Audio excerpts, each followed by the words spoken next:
So hi hello friends, అందరికీ నమస్తే. ఎలా ఉన్నారు మిత్రులందరికీ నమస్కారం. ఫ్రెండ్స్, డిఎస్సి అభ్యర్థులు మా దృష్టికి తీసుకువచ్చిన విషయాల గురించి, మెయిన్గా వీటి గురించి ప్రభుత్వాన్ని ఒకసారి రిక్వెస్ట్ చేయండి అని చెప్పేసి అడుగుతున్నారు. స్కూల్ ఎడ్యుకేషన్ డిపార్ట్మెంట్ వాళ్ళకి వీటి గురించి తెలియచేయండి అని చెప్పేసి అడుగుతున్నారు. మనకి డిఎస్సికి సంబంధించి అప్లై చేసుకునేటప్పుడు ఒకటి లోకల్ జిల్లాకు అప్లై చేసుకునే అవకాశం ఇస్తున్నాడు, లేదంటే నాన్ లోకల్కి సంబంధించి అప్లై చేసుకునే అవకాశం ఇస్తున్నాడు. అంటే లోకల్కి సంబంధించి మీరు 4వ తరగతి నుంచి 10వ తరగతి వరకు ఎక్కువ సంవత్సరాలు ఏ జిల్లాలో చదివి ఉన్నారో అదే మీ లోకల్ జిల్లా అవుతుంది. ఫర్ ఎగ్జాంపుల్ 4వ తరగతి నుంచి 10వ తరగతి వరకు మీరు విశాఖపట్నం జిల్లాలో ఒక 5 సంవత్సరాల పాటు, మిగిలినవన్నీ కూడా శ్రీకాకుళం జిల్లాలో చదివినట్లయితే ఎక్కువ సంవత్సరాలు మీరు విశాఖపట్నం జిల్లాలో చదివారు కాబట్టి మీ లోకల్ జిల్లా విశాఖపట్నం అవుతుంది. ఈ విధంగా కంటిన్యూస్గా ఒక 4 సంవత్సరాలు ఒక జిల్లాలో మీరు చదివినట్లయితే అది మీ లోకల్ జిల్లా అవుతుంది. లోకల్ జిల్లాకు సంబంధించి మీరు డిఎస్సికి సంబంధించి అప్లై చేసుకుంటే లోకల్ పర్సంటేజ్ 80% పోస్టులకి, నాన్ లోకల్కి సంబంధించిన 20% పోస్టులకి, మొత్తంగా 100% పోస్టులకి మీరు ఎలిజిబుల్ అవుతారు.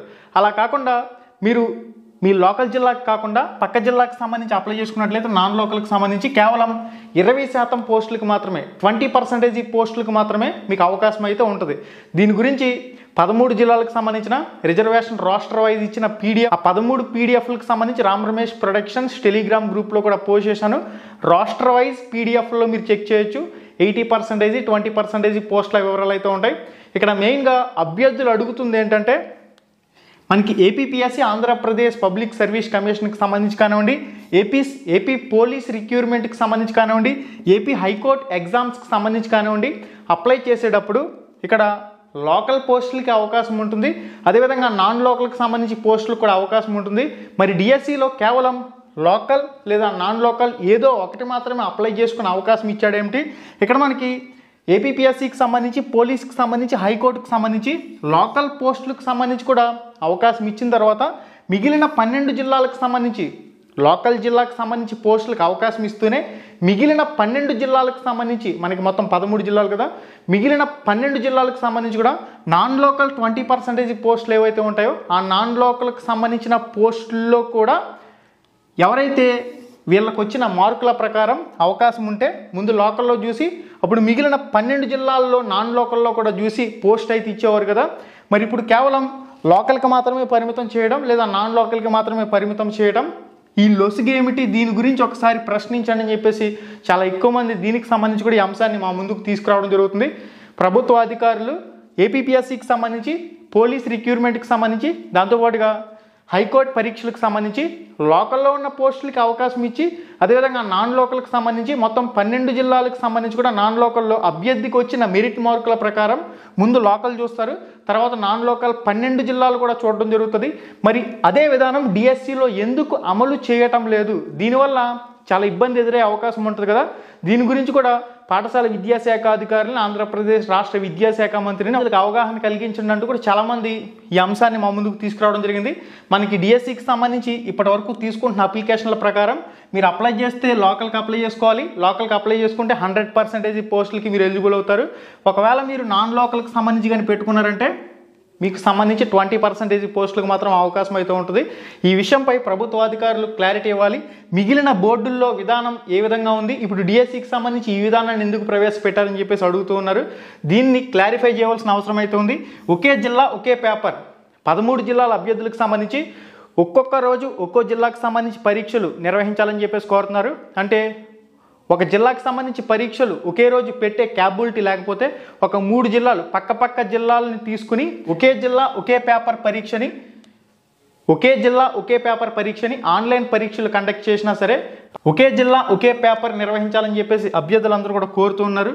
ఇంకొక ముఖ్యమైన విషయం, డిఎస్సి నోటిఫికేషన్కి ప్రిపరేషన్కి 90 రోజుల సమయం అయితే ఇవ్వాలని చెప్పేసి అభ్యర్థులు అయితే డిమాండ్ చేస్తూ ఉన్నారు. మెయిన్గా చాలా ఎక్కువ మంది ఈ అంశాన్ని మా ముందుకు తీసుకొస్తూ ఉన్నారు. సార్, ప్రిపరేషన్ సమయానికి సంబంధించి 90 రోజుల గురించి మాట్లాడండి అని చెప్పేసి విద్యాశాఖ మంత్రి గారు ఈ విషయంపై కూడా మీరు స్పందించవలసిన అవసరం అయితే ఉంది.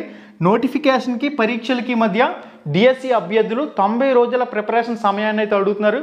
మరి దీనిపై మీ స్పందన ఏమిటి? మీరు ఏమైనా సమయాన్ని పొడిగించే అవకాశం ఉందా లేదా? ఈ అంశాన్ని పాఠశాల విద్యాశాఖ అధికారులు కరాఖండిగా చెప్పవలసిన అవసరం అయితే ఉంది. పొడిగిస్తే పొడిగిస్తామని, లేదంటే లేదని కరాఖండిగా చెప్పినట్లయితే అభ్యర్థులు ఈ అంశాన్ని ఎక్కువగా కోరుతున్నారు కాబట్టి ఈ 90 రోజుల అంశంపై మీరు పరిశీలన చేయవలసిన అవసరం అయితే ఉంది. చాలా ఎక్కువ మంది మెజారిటీ పీపుల్ 90 రోజుల సమయానికి పొడిగించాలని చెప్పేసి కోరుతున్నారు సమయాన్ని. గత 7 సంవత్సరాలుగా ప్రిపేర్ అవుతున్న అభ్యర్థులకు సంబంధించి భిన్నాభిప్రాయాలు అయితే వ్యక్తం చేస్తూ ఉన్నారు. మెజారిటీ పీపుల్ ఇక్కడ 90 రోజుల సమయాన్ని అయితే కోరుతున్నారు. ఈ విషయాన్ని కూడా ప్రభుత్వం పరిశీలన చేయవలసిన అవసరం అయితే ఉంది. ఇక ఏజ్ లిమిట్ 44 సంవత్సరాలకు ఇచ్చారు. తెలంగాణలో ఏజ్ లిమిట్ 46 సంవత్సరాలు ఇచ్చారు ఓసీ క్యాండిడేట్లకు సంబంధించి. ఆంధ్రప్రదేశ్లో కూడా 47 సంవత్సరాలకి ఏజ్ లిమిట్ని పొడిగించాలని చెప్పేసి అభ్యర్థులు అయితే డిమాండ్ చేస్తూ ఉన్నారు. ఇక 45%, 50%. SC ST BC physically handicapped క్యాండిడేట్లకు సంబంధించి 45%, 50% ఓసీ క్యాండిడేట్లకు సంబంధించి. పర్సంటేజ్ విషయంలో ఇంటర్కి సంబంధించి కానివ్వండి, డిగ్రీకి సంబంధించి కానివ్వండి, పీజీకి సంబంధించి కానివ్వండి 40-45% తగ్గించాలని కోరుతున్నారు.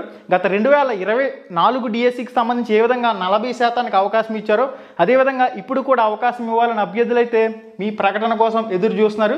లేకపోతే చాలామంది అవకాశాన్ని కోల్పోయే అవకాశం అయితే ఉంటుంది. ఈ విషయాన్ని కూడా ప్రభుత్వం పునఃపరిశీలన చేసి తక్షణమే ఈ 40% అంశంపై కూడా స్పందించవలసిన అవసరం అయితే ఉంది. ఇక మనకి నెక్స్ట్ ఎడిట్ ఆప్షన్. చాలామంది రకరకాల మిస్టేక్లు అయితే చేస్తున్నారు. అంటే పెళ్ళైన మహిళలు ఆధార్ ప్రకారం నేమ్ అనేది ఎంటర్ చేసి అప్లై చేయడం, దీనివల్ల ఎస్ఎస్సి మార్క్స్ మెమోలో నేమ్ అనేది ఒక రకంగా ఉంటుంది, ఆధార్ కార్డులో పెళ్ళైన తర్వాత నేమ్ అనేది ఒక రకంగా ఉంటుంది. కాబట్టి ఇది ఒక రకమైన కొత్త సమస్య అయితే క్రియేట్ అయింది. మరి దీన్ని ఏ విధంగా పరిశీలిస్తారు, ఈ విషయాన్ని ఏ విధంగా సాల్వ్ చేస్తారనేది కూడా పాఠశాల విద్యాశాఖ అధికారులు స్పందించాలి. ఎస్ఎస్సి మార్క్స్ మెమోని మ్యారేడ్ డొమైన్స్ ప్రామాణికంగా చేసుకోవాలి.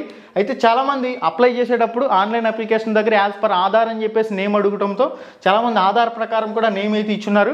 ఎడిట్ ఆప్షన్కి సంబంధించి మీరు ఆ అంశం అనేది ఎడిట్ చేసుకునే అవకాశం ఇస్తారా, లేదంటే రిజిస్ట్రేషన్ చేసుకున్నప్పుడే నేమ్ అనేది వచ్చేస్తుంది కాబట్టి ఒకవేళ డిలీట్ ఆప్షన్ ఇచ్చినా సరే దాన్ని ఎడిట్ చేయడానికి అవకాశం ఉండదు. కాబట్టి నేమ్ అనేది ఏ విధంగా ఎడిట్ చేసే అవకాశం ఇస్తారు. పెళ్ళైన మహిళలు డిఎస్సికి సంబంధించి అప్లై చేసేటప్పుడు ఎస్ఎస్సిని ప్రామాణికంగా తీసుకోవాలి. చాలామంది ఆధార్ని ప్రామాణికంగా తీసుకొని అప్లై చేయడం వల్ల చాలా ఇబ్బందులు అయితే ఎదురవుతున్నాయి.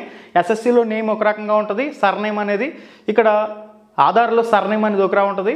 దీనివల్ల కూడా చాలా ఇబ్బందులు అనేవి ఎదురవుతున్నాయి. ఈ విషయాన్ని కూడా ప్రభుత్వ అధికారులు పరిశీలన చేసి సమస్యకి పరిష్కారాన్ని తెలియజేయవలసిన అవసరం అయితే ఉంది.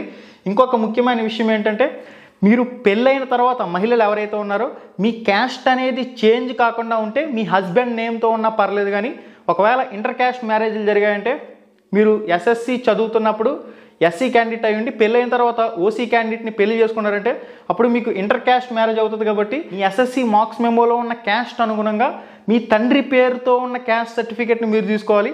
ఒకవేళ పెళ్ళైన తర్వాత సేమ్ క్యాస్ట్ ఉందంటే నో ప్రాబ్లం, ఆ క్యాస్ట్ సర్టిఫికేట్ వ్యాలిడిటీ అవుతుంది.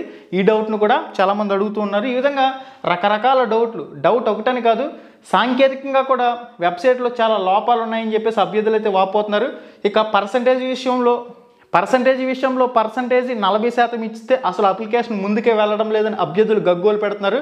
దీనిపై పాఠశాల విద్యాశాఖ అధికారులు క్లారిటీగా ప్రెస్ నోట్ని అయితే విడుదల చేయాలి. రకరకాల డౌట్లు హెల్ప్ లైన్ నెంబర్లకి ఇప్పటికే కొన్ని వేల మంది ఫోన్ చేసి మీకు రకరకాల ప్రాబ్లమ్స్ అయితే చెప్పుంటారు. హెల్ప్ లైన్ నెంబర్లు అసలు పనిచేయడం లేదు, హెల్ప్ లైన్ నెంబర్లు ఎందుకు పెట్టారు సార్ అని చెప్పేసి కూడా అభ్యర్థులందరూ వాపోతున్నారు. దయచేసి హెల్ప్ లైన్ నెంబర్లని వర్క్ అయ్యే విధంగా చూడండి. హెల్ప్ లైన్ నెంబర్లు అస్సలు పనిచేయడం లేదు, ఎందుకు ఇచ్చారని చెప్పేసి అభ్యర్థులు గగ్గోలు పెడుతున్న పరిస్థితి.